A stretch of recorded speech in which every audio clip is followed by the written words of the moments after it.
అలాగే సేవలో నెక్స్ట్ జనరేషన్ని ప్రోత్సహించాలి. యవనస్తుల్ని దేవుని యొక్క వాక్యంలో ట్రైన్ చేయాలి. వారు రానటువంటి దినాల్లో అద్భుతమైనటువంటి భక్తులు అవ్వాలి, సువార్థికులు అవ్వాలి అనేటువంటిది మన ఉద్దేశం అవ్వచ్చు, కానీ అందరికీ నేర్పించలేము.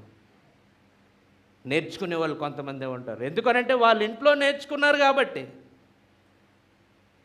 వాళ్ళ నాన్న మాట వినడం వాడికి తెలుసు కాబట్టి పాస్టర్ గారి మాట వింటాడు. లేకపోతే ఎవడి మాట విండాడు. ఎందుకనంటే వాళ్ళ అమ్మ మాటే విండాడు, వాళ్ళ నాన్న మాటే విండాడు, పాస్టర్ గారి మాట కూడా విండు. అందుకు church is an extension of the family. What happens in the home happens in the church also. కుటుంబంలో, ఇంట్లో చాలా ఇంపార్టెంట్. దేవునికి స్తోత్రం కలుగును గాక.